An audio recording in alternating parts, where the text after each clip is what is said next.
Hello, hello, hello everyone! Welcome to 20%, ang programang puno ng puso para sa mga seniors at kahit hindi pa senior.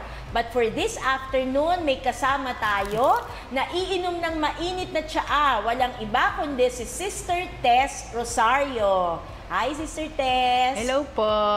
Mapagpalang hapon po sa atin lahat. Senyor at senyora, mabuhay! Mabuhay! Inom na tayo. Let us praise the Lord.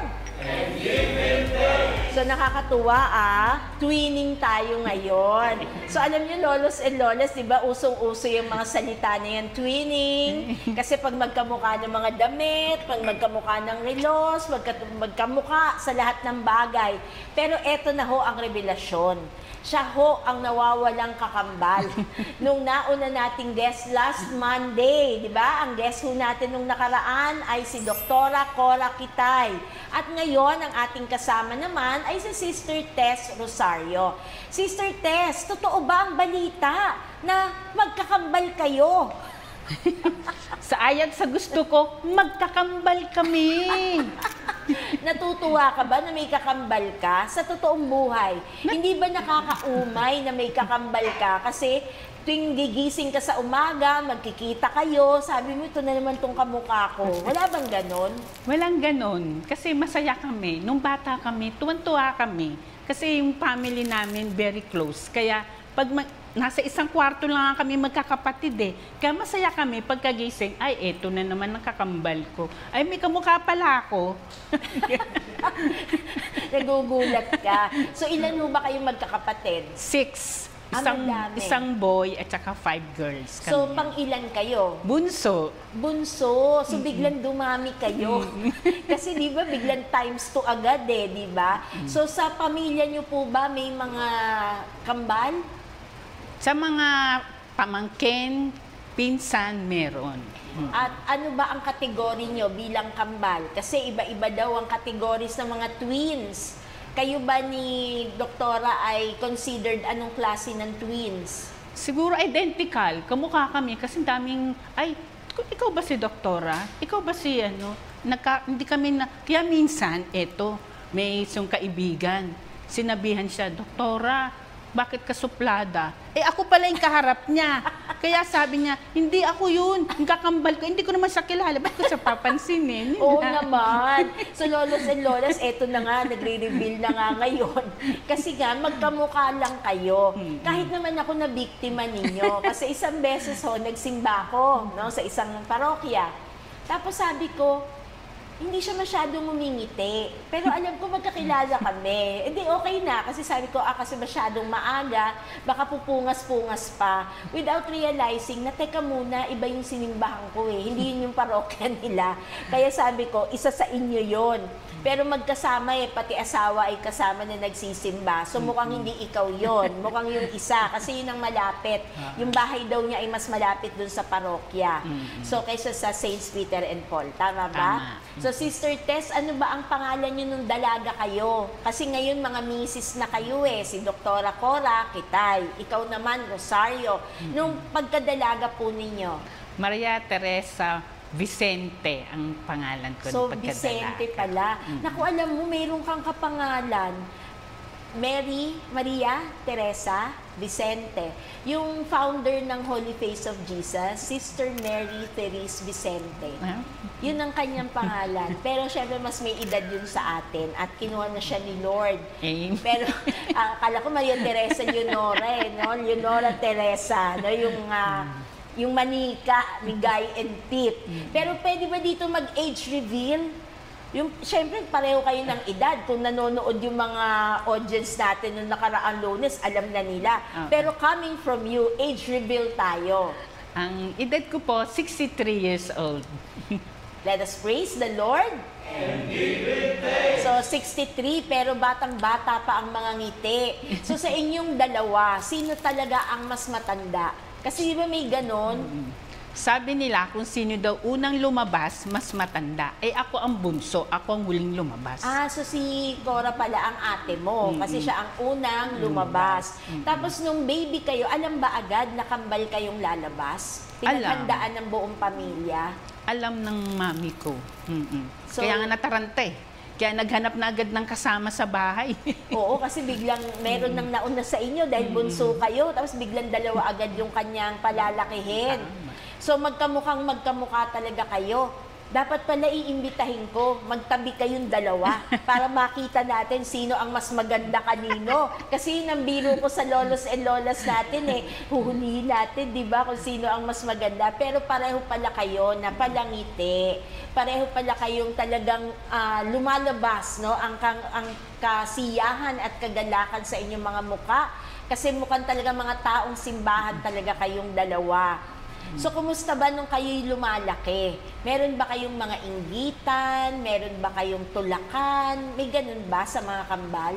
Sa amin, walang inggitan. Kasi kung ano meron, mami ko kasi siyempre, kung ano meron, bibigyan mo siya. Kung ano ang gusto niya, bibigyan mo siya. Yun. Kailangan pala mayaman kayo. Kasi biruin mo, 2 of everything. Di ba? Pagka nag-grocery, 2 of everything. Pagka nag-shopping, 2 of everything. Pag 10 ang kulay, 2 of everything. Kasi kundi magseselosan kayong dalawa. So pag nung pinapalaki kayo, magkamukha lahat ng damit ninyo, hindi kayo pinag-iba ng kulay, walang ganon. Parehas, ang kulay din. Yung binigay sa amin. Kaya sabi ko, dapat ibang kulay para mahiram. Hindi, dapat win kayo, parehas kayo. So yun ang ng preference ng magulang mo. Pero may favoritism ba ang mommy at daddy? Wala rin. Kasi sabi ko nga, yung parents ko kasi talagang makasimbahan din. Kaya alam ko na, alam nila ang paano ang magpalakad ng pamilya ng maayos, na walang away, walang gulo-gulo. So talagang nagkasundo kayo. So ngayon dun naman sa pag-aaral, yan ang gusto kong malaman. Kasi si Doktora, ang mami mo daw ang nag-suggest talaga, actually nag-decide para sa kanya na pagdedentista. Ikaw naman, sino naman ang nag-influence sa'yo? Kasi noon, sabi ko, mag-dentista ka rin. No pagkakataon na yun, yung kuya ko kasi doktor, nagtutuli sa bahay namin, free tuli. Tapos parang naramdaman mo, parang nangihina ako. Pag nakakarinig ako na iyak, tapos may dugo, sabi ko, hindi ko ang nursing, hindi ko ang dentista. Tapos sabi ko, saan kaya ang madali? Madaling course. Sabi ko, marketing na lang at management para at least makahanap ako ng ibang mamaya ako ng isang sarili kong company. O di madali ko i-manage. So, Sister Tess, ang nakikita ko dito, magkamukha lang kayo. Pero yung gusto, hindi magkamuka. Hindi. Tama ba? Tama. Kasi hate na hate mo ang dugo. Samantalang si Doktora, imposibleng walang dugo ang manalaytay sa kanyang mga kamay. Kasi mag-oopera siya talaga ng ngipin, di ba? So, paano yan? Naghiwalay kayo ng school? Hiwalay kami na school. Pero nung grade school, high school, magkasama lagi? Mag-classmate kami ng grade 1 to 4th year, same section, section 1. Kaya magkasama kami buong ilang years namin, elementary to high school. So, naghiwalay lang kayo nung college. Ano ba yon? Excited ka o malungkot ka o natatakot ka? Kasi maghihiwalay na kayo. Meron takot, merong saya, kasi wala na akong kasama. Walang magsusumbong, ganun lang. Hirap pala may kakambal kasi lahat ng gagawin mo, alam niya. Hindi mo pa ginagawa, alam na niya. Tama. Tapos may magre-reveal, may magkukwento, wala secret, no?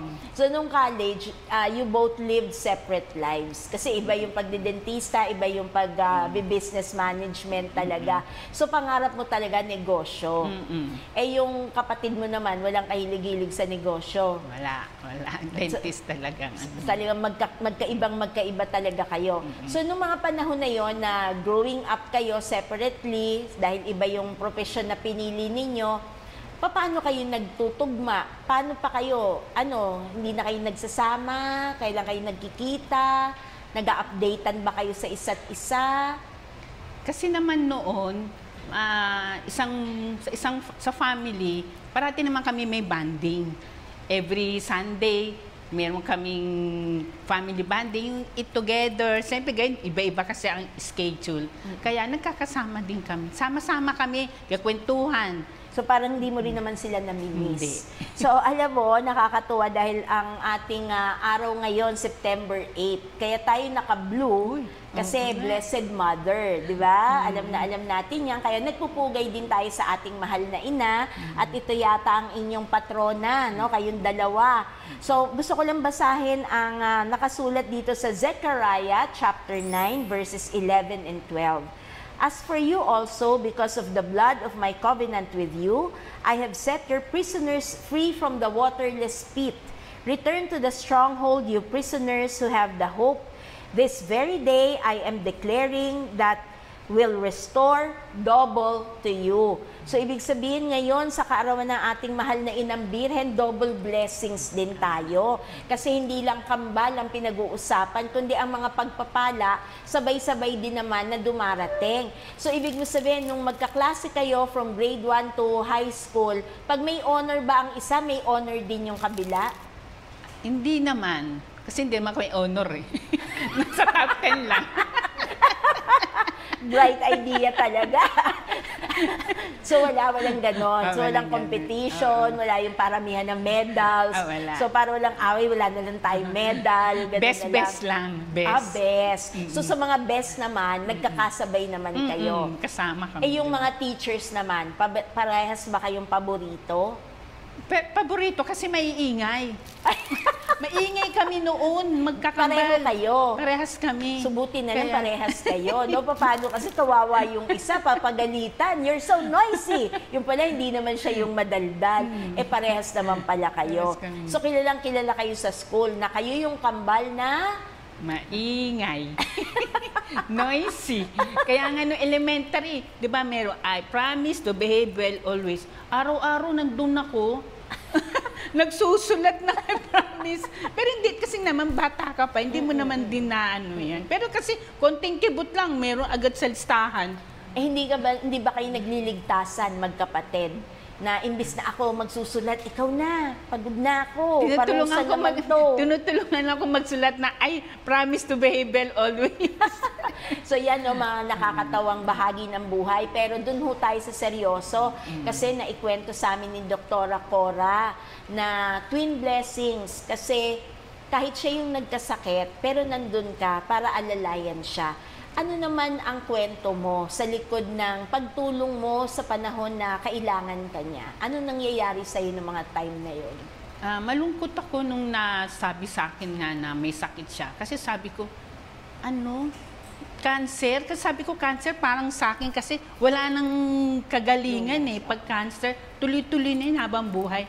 Pero sabi ko, may pag-asa kasi nagsiserve kami parehas, active sa simbahan, maraming ginagawa. Maraming activities na tumutulong sa kapwa. Kasi bilang isang member ng Legion of Mary, ang aking mission, apostolate works. Ano ang apostolate works na ginagawa ko? Pagdalaw sa mga may sakit at sa mga matatanda. Natutuwa sila pag nandyan ako, excited sila. Minsan may tumatawag nga sa akin, Sister, kailan ka pupunta? Mga seniors yan Kasi nga, minsan walang kasama yung mga senior nandyan. Walang mga bantay. Kaya sabi ko, Sister, okay, meron pa, pupunta ako sa inyo. Kaya ang dala ko sa kanila, kwento, ngiti, at saya. Wow. Kaya nga sabi ko, sa pagtulong ko kay Cora, nagtumutulong din ako sa nakikasama kay Cora, nakakasama din ko ng mga seniors na alam ko na mahal din ako nila. So nakakatuwa, Sister Tess, kasi hindi lang pala kapatid mo dahil kakambal mo ang tinulungan mo na maalpasan yung kanyang mga pagdurusa. Siyempre, mahirap yun, no? Kasi ilang cycle yun ng chemo di ba? Pero nandun ka to be supportive. Pero, lolos and lolas, meron na kayong bagong kaibigan. May bago na kayong mahahila. Kasi, sabi mo nga, ikaw ay laging tinatawagan ng mga matatanda sa inyong parokya. As legionary kasi, nasanay na kayo na nag-home visitation talaga, tama ba? Tama. Pero ngayon na nandito ka na sa senior citizenship, abay naiiba. Dati tagakuha lang kayo ng census, di ba? Sino ang hindi pa nabinyagan, sino Oo, ang hindi ganyan pa lang. kasal. Pero ngayon, nag-evolve. Dahil mga lolos and lolas naman ang another aspect of your mission. Meron ka bang in particular na gustong batiin sa mga dinadalaw mo as a legionary? Si Aling Estela Ojales nag-celebrate ng kanyang 100 years birthday last May 7. Kaya tuwan-tuwa ako nang dinalo ko siya, sabi ko. Tapos nang napansin ko, nagulat din ako kasi hindi lang siya na kahiga, nakita ko siya, nagbabaraha pa, nagsusolitaire. Sabi ko, aba, tumatandang 200 years na, may solitaire pa, malinaw pang mata. Kaya natutuwa ako, sabi ko lang, pray-pray lang sa mahal na ina, tsaka pag-rosary, marunong mag-rosary siya, nagpapag-rosary. So, ibig sabihin, Sister Tess, marunong pa maglibang yung iyong dinadalaw na yon at inabot niya yung 100 years. So, nakatanggap din siya ng 100,000. So, totoo pala yon. So, nangingiti ang mga lolos and lolas. So, nagtutwinkle lang mata. Siguro yung iba dyan, 89, binibilang niya. Ako, isang dekada na lang at isa. Di ba? Makakatanggap Tama. na rin sila. Pero dapat pala marunong tayong aliwin ng ating sarili. Pero Sister Tess, ikaw, hindi ordinaryo yung pang-aaliw mo. Kasi yung pang-aaliw mo, talagang pinupuntahan mo talaga, literal, physical. Hindi ka ba napapagod? Kasi tumatanda ka din.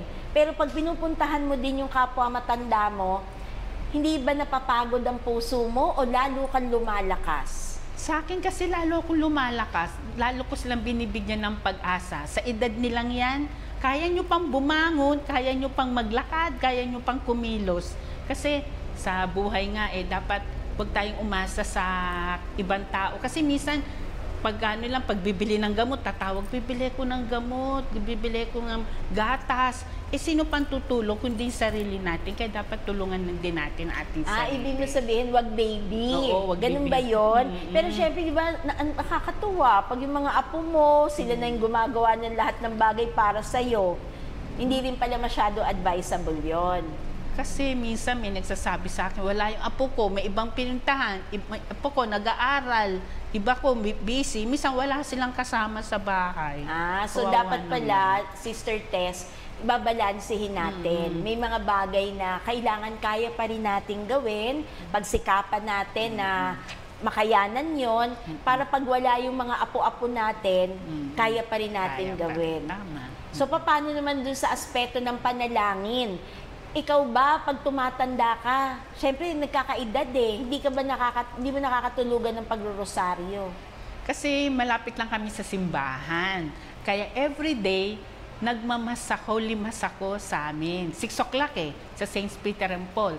Tapos, pagdating ko, ang asawa ko naman, magrosaryo tayo. Wow. Magrosaryo naman kaming dalawa. Yun ang routine namin, araw-araw. Kaya natutuwa ako kasi as member din kami ng Marriage Encounter sa Pag-ibig sa Diyos Catholic Community. Kaya sama kaming naglilingkod din sa mga couples namin, tsaka sa mga matatanda. Kasi pag sinabi ko, meron tayong i-anoint. Siyempre, kailangan ng pare. Siya ang driver ko. Di punta kami din sa i-anoint ng mga matatanda. So, encountered couple din pala kayo. At nakakatuwa kasi sabi mo, pagkagaling simbahan, sabay pa kayo magro-rosaryo. Kasi naman rosaryo apelido ninyo. So, talagang ginagampanan nyo talaga yan. Sa mga nadadalaw yung lolos and lolas, masipag pa ba magsipag-rosaryo ang tong mga lolos and lolas? O mas masipag na mag-TikTok, ganon? Sabi nila, dala nila rosaryo, hawak nila rosaryo, katabi nila rosaryo. Siguro naman nagpe-pray sila kasi talagang kailangan ngayon magdasal. Yun lang ang paraan para tayo lalong tumatag tsaka magbigyan ng pag-asa ng Panginoon. Tama, Sister Tess, kasi ngayon September 8, ang pinakamagandang pwedeng gawin ay anyayahan sila magsimba at syempre magrosaryo. No? Iba yung gift natin na habang inuusal natin, dinadasal natin ang bawat kataga ay para raw itong isang rosas na inaalay natin sa paanan ng ating Panginoong Hesus sa tulong ng ating mahal na ina. So, kayo ay involved sa inyong parokya. Magbati ka naman sa inyong parish. Hello, Saints Peter and Paul, mga legionaries! Mabuhay! Hello! Kaya gusto ka talagang tawagan kasi nagdudugtong ka ng buhay sa mga lolos and lolas natin. So, ikaw ba, wala ka naman na-encounter ng mga problema na gusto mo naman sila naman na magdasal para sa'yo? Wala ka namang ganon. Laging masaya lang ang buhay mo, chill-chill ka lang. Sa mga matatanda, hindi na natin dapat silang bigyan ng stress. Sinalong na sila, nababagabag, may mabalitaan. Kaya masaya lang dapat. Enjoy nyo lang. Sabi ko lang, enjoy nyo lang ang buhay habang may buhay. May pag-asa. Yun. Kaya kailangan buhay kayo. Kasi pag nawala ng buhay, wala nang pag-asa. Si Doktora Cora kasi nakakatuwa. Sinabihan kami, tinuruan kami. Dapat galaw-galaw para hindi pumanaw. Kayo ba nagzuzumba din kayo, magkapatid, kayong kambal? Ako, ang interest ko sa body praiser kasi ko sa aming group. Ako ang nagli-lead ng joyful songs. Sa mga joyful songs, binibigyan ko ng sayaw. Doon ako nag-e-enjoy. Ayun. So, hindi lang pala Zumba. Kasi body praiser. Kwento mo nga sa lolos and lolas, baka naman gusto rin nilang pasukin yung pagbabody praise na yan. So, ang alam namin na nagpe-praising, di ba, umaawit sa Diyos, nagtataas ng kamay, nagpupugay. Pero sa'yo, ang sinabi mo, body praising. Bali bilang body praiser, ang ginagawa namin kasi, merong mga music sa YouTube. Tapos yung katulad ng ang mga praising song sa Panginoon, ang kalimbawa ng ang buhay ng Kristiyano. Ang buhay ng Kristiyano, dapat lively ka, hindi yung ang buhay ng Kristiyano ay masayang tunay. Arte-arte pa ako para lalong maingganyo sila. So tuwan-tuwa sila, sabi niya, ang galing-galing mo sumayaw. Hindi ako magaling sumayaw dahil na sinasa puso ko ang pagdarasal, ang aking pagsasayaw. Ayun. So hindi pala ito ay body praising, kaya yung katawan iingganyo na kumilos talaga. So galaw-galaw pa rin para hindi pumanaw, no? Pero sa'yo, may kasamang panalangin at papuri sa Diyos. Kasi yung lolos and lolas, gumagalaw-galaw din naman. Kaya lang zumba-zumba, no, ang alam nila. So maganda rin po pala, tanungin, makipag-ugnayan din sa inyong mga parokya, baka meron ding body praising, at makasama sila doon. So ikaw, very creative, yan ang linya mo, at ito ay pagpupugay, pagpupuri sa Panginoon, at nag-iinganyo na maging mapagpasalamat at grateful. So salamat Sister Tess Rosario kasi pinasaya mo kami, pero sana maanyayahan namin kayong dalawa na nakambal ang aming maging bisita para marinig naman namin ano yung mga kwento sa likod ninyo. Kasama na dyan ang mga love life nung kayo ay dalaga. Diba? Alamin ho natin yan. Pero for our parting, meron ka pa bang mensahe para sa lolos and lolas natin? Lolos and lolas, mag-ingat po palagi. Huwag po tayong masyadong magalaw. Isipin po natin na tayo po ay malakas sa pamamagitan ng pagdarasal po. Parati po tayong manalangin sa ating mahal na ina kasi nakakatulong po siya sa atin, lalo na sa araw-araw nating gawain. Pagdarasal po ng rosaryo, naku, very effective po sa akin yan. Kaya isipin po natin, pag wala po tayong ginagawa, lagi po tayong magdasal at laging magpasalamat sa ating Panginoon. Ayan na, lolos and lolas, laging magpasalamat. So sabayan nyo ako, let us praise the Lord. And give Him thanks. So hindi natin papakawalan si Sister Tess Rosario na hindi niya tayo pinamunuan sa ating panalangin ngayong hapon. Tayo po ay manalangin. In the name of the Father, the Son, of the Holy Spirit. Amen. Prayer to the Blessed Mother. Father of mercy, give your people help and strength from heaven. The birth of the Virgin Mary's Son was the dawn of salvation.